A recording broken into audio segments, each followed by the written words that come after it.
Hey everyone, it's Jacqueline for Pixie Dust PhD. If you're a fan of Walt Disney World resorts or you're feeling overwhelmed by all of the choices for a Disney Vacation Club home resort, then you're in the right place. Continuing the Fast Facts series, today we will be discussing everything you'll need to know about the Boardwalk Villas.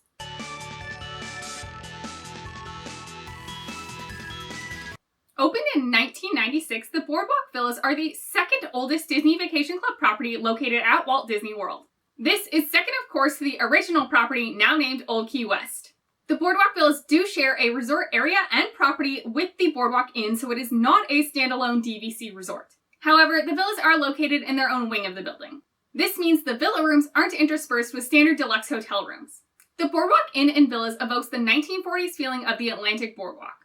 The lobby has fancy chandeliers, including one fashioned from merhorses, as well as a really cute elephant over the fireplace. The lobby also has some truly unique and, in my opinion, genuinely horrifying chairs called nanny chairs. I will leave a link in the description below if you want to check out the nanny chairs. Overall, I think the Boardwalk is very uniquely themed. It has lots of antique carnival-esque decorations. There's truly so much decor to explore. And per the name, the Boardwalk Resort is of course attached to the Boardwalk Dining and Shopping District. Now let's get on to cost. Depending on where you source your information, the initial purchase price directly from Disney will be between $190 and $200 per point. I will leave some links in the description below. Either way, this is the fifth least expensive Disney Vacation Club home resort property at Walt Disney World to purchase directly. Cheaper is Old Key West, Saratoga Springs, Animal Kingdom Villas, and Boulder Ridge Villas. The average resale price will be around $125 to $135 per point. If you're fine with a standard view room and are able to snag one of those during booking, the amount of points you'll need to stay at the Boardwalk is fairly modest. A week-long stay in a deluxe studio during the lowest DVC season of 2021 will cost you 71 points, so just over 10 points per night. For comparison, you can find similar costs per night over at Old Key West, Animal Kingdom, and Saratoga Springs. But generally speaking, discounting those value rooms over at the Animal Kingdom Villas and therefore comparing apples to apples, the number of points per night you will need to stay at Boardwalk Villas are among the absolute cheapest you'll find at Walt Disney World. This trend holds true for the 1-bedroom and 2-bedroom villas. However, you definitely can find better value in terms of points per night for the grand villas at other resorts. Annual dues for Boardwalk Villas are around the middle of the pack. They aren't a steal, but they also aren't exorbitantly expensive. For 2020, dues came in around $7.37 per point. The overall cost for the Boardwalk Villas, in my opinion, is pretty decent. Annual dues are a little bit high. However, you won't need very many points overall in order to stay there, and that initial purchase price is also somewhat low. Plus, when you consider that Crescent Lake location, if you are an Epcot person, this resort may be an absolute steal for you. Boardwalk Villa contracts do unfortunately expire in 2042. This is the earliest expiration option for all home resorts located at Walt Disney World. That being said, if location is important to you, your other close option is Beach Club, which shares the same expiration of 2042. So if location is the biggest factor for you and you want to be near Epcot, the expiration date really isn't a consideration, as it is the same for Boardwalk and Beach Club. Although contained in a single building, the Boardwalk's inventory is relatively vast. In total, the Boardwalk Villas have between 383 and 532 villas at any given time. There are 97 dedicated studios, 130 dedicated 1-bedrooms, 0 dedicated 2-bedrooms, 149 lockoffs, and 7 grand villas. The Boardwalk has 2 categories, standard or preferred/boardwalk view. Standard views are typically going to be of the parking lot and or landscaping. Preferred/boardwalk views will be of the pool, water, garden, or of that boardwalk, including views of Crescent Lake. This means, depending on where your room is located, you may be able to peep Epcot in the background. The Boardwalk offers a lot of lovely views, but in my opinion, the views from rooms 5001 to 5017, as well as 5029 to 5041 are spectacular. You will be able to see Crescent Lake, and you have excellent views of Spaceship Earth over at Epcot. These views from odd-numbered rooms between 1 and 17, as well as 29 to 41, of course do hold true for lower levels, other than just that 5th floor. However, in my opinion, the best, least obstructed views are always going to be from that highest floor. In general, if you can view Crescent Lake from your balcony, you will likely also be able to see some fireworks from that Epcot nighttime spectacular. Your main potential obstruction to these views will be the foliage around the resort. Note that rooms that overlook the Boardwalk will reward you with those excellent views. However, you may also experience extra noise. A lot of entertainment on the Boardwalk is open fairly late, so if you are not a night person and you will be super annoyed by late night noise, this may not be the resort for you. Last, if you are primarily considering Boardwalk Villas to book grand villas, note that there is no standard category for grand villas. Those are all preferred/boardwalk views. As far as room size goes, these are fairly average size rooms. There definitely are smaller as well as larger rooms on property. The one bedroom category suffers the most from small square footage, in my opinion, coming in around 712 square feet. That being said, one bedrooms over at Copper Creek, Saratoga Springs, and Beach Club are all similar sizes, so this is not an uncommon footprint by any means. We already know that rooms over at Old Key West are generally massive, but just as an example, the one bedrooms over there are around 300 square feet larger, and you can book those for roughly the same amount of points. There are also some quirks about the rooms to note. One bedroom villas have 2 bathroom areas but only 1 toilet, and similarly, 2 bedroom villas have 3 bathroom areas but again only 2 toilets. Following this trend, 3 bedroom villas do have 3 full bathrooms and then another half bath. But rather than what I would think of as a standard half bath, it has a tub and a sink, but again, no toilet. Another thing to note is that the studios can sleep up to 5, as there's the bed, the pull-out couch, and then also like a pull-down Murphy bed, whereas the one bedrooms can only sleep up to 4 because they do not have that pull-down installed. The artwork revealed when you pull down that bed is a very cute Sleepy Dumbo, fitting in perfectly with the carnival theme. And finally, for the rooms in general, I think the theming is nice, but it may leave you wanting more. I would call the theme inside the rooms to be understated and subdued. This doesn't bother me, but you may enjoy a more busily, heavily Disney-themed room. Rooms at the Boardwalk were last refurbished in 2016, so we have a long time to go before we get a full remodel. So if you don't love the understated theme of the rooms, and that's a deal breaker for you, it's not going to change anytime soon. The resort size overall is essentially the entire boardwalk. So it's not entirely massive, you absolutely can walk the whole thing, but it's certainly not compact. The boardwalk itself is around a quarter mile in length. If you're staying in a room at the very far end of the resort, it can be about a quarter mile to get out onto the boardwalk as well. A common complaint about the Boardwalk Villas is that inside the resort, the hallways are pretty dang long, and the elevators are only located near the lobby. To my knowledge, and please comment down below if I'm wrong, those really are the only elevators. There are, however, loads more staircases located throughout the resort building. So if you're fairly mobile and don't mind using the stairs to get up and down floors to make your way around the resort, the elevator location hopefully won't be too much of a problem for you. For transportation to theme parks to Magic Kingdom and Animal Kingdom, you will be taking a bus. And depending on how busy of a day it is, these buses may be shared with other Crescent-like resorts. To get to Epcot or Hollywood Studios, though, you can walk or take the Friendship boats.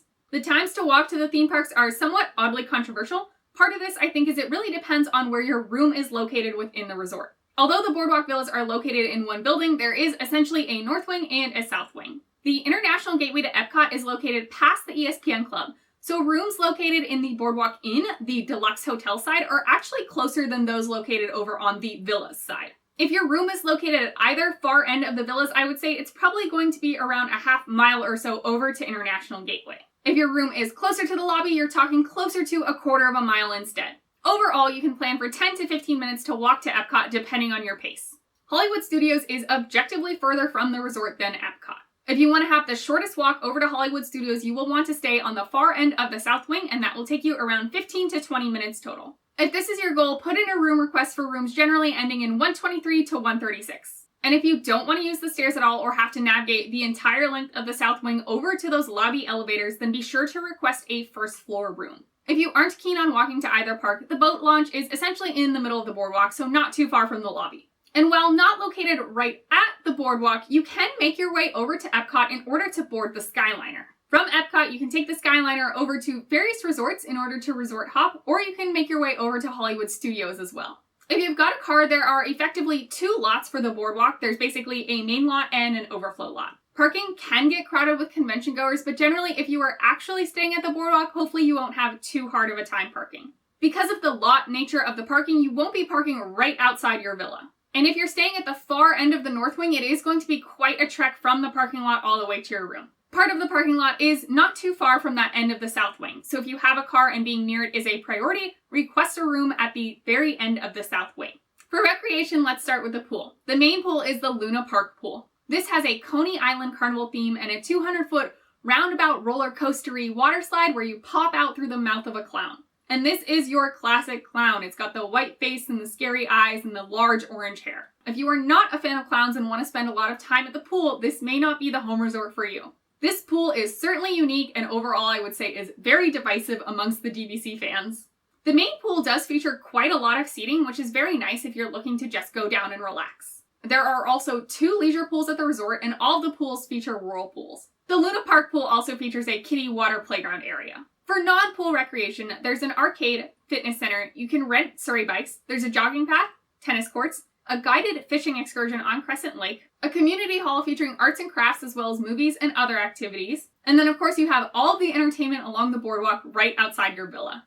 Dining at the boardwalk is fairly unique because essentially your choices are locations out on the boardwalk itself. You do have the Bellevue Lounge located inside the resort. Specifically, this is over on the boardwalk inside of things. In the morning, you can find coffee and grab-and-go pastry type items, and then in the evenings, there's an extensive collection of beers, wines, and cocktails. Other than the Bellevue Lounge, though, you will be making your way literally outside and onto the boardwalk itself for any dining options. Flying Fish Cafe is a signature table service dining experience at dinner. If you want a table service meal but not that signature experience, head over to Big River Grill and Brewing Works or Trattoria Al Forno. The former is open for lunch and dinner, and the latter is open for breakfast and dinner. Breakfast at Trattoria Al Forno is a character meal featuring Rapunzel and Ariel as well as their princes. Being able to meet the princes is a pretty unique experience, so if that's something you value, definitely check out this character meal. And the most casual of your table service options, in my opinion, is the ESPN Club, which is open for lunch and dinner. There are also several quick service options. The Boardwalk Bakery is a prominent one, featuring, of course, baked goods, but also more substantive items such as sandwiches and salads. Furthermore, there is a to-go pizza window open for lunch and dinner. Typically, the to-go cart is also open, which features things like hot dogs, chicken nuggets, and burgers. Then there's more novelty-based options like Joe's Marvelous Margaritas, where you can, of course, grab a tasty drink, as well as a funnel cake cart.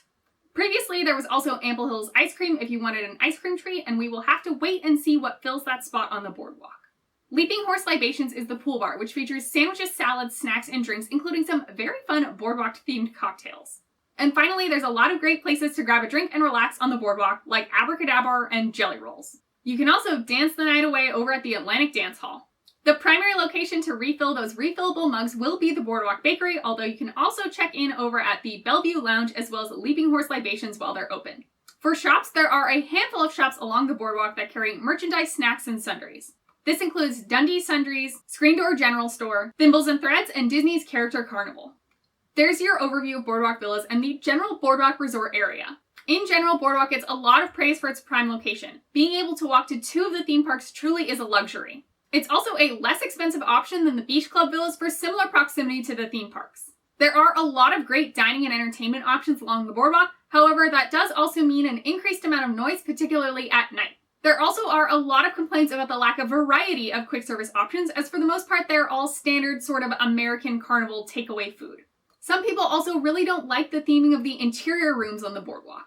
If you found this information helpful, please like the video and subscribe to the channel. Ring the bell icon for notifications whenever I post new videos. Any and all interactions on my videos help me get noticed by the YouTube algorithm, so I really appreciate it. And thank you so much to the returning viewers and subscribers. Your support really does mean a lot to me. If you want to chat about Disney Vacation Club, Disney World, or really anything Disney, leave a comment down below, or you can find me on other platforms like Twitter and Instagram at PixieDustPhD. Are you considering Boardwalk Villas as your potential home resort? For me, personally, the low initial purchase price and that prime location made it a serious consideration. Let me know what you think of Boardwalk Villas in the comments down below. I hope you have a wonderful rest of your day, and we will see you next time at Pixie Dust PhD.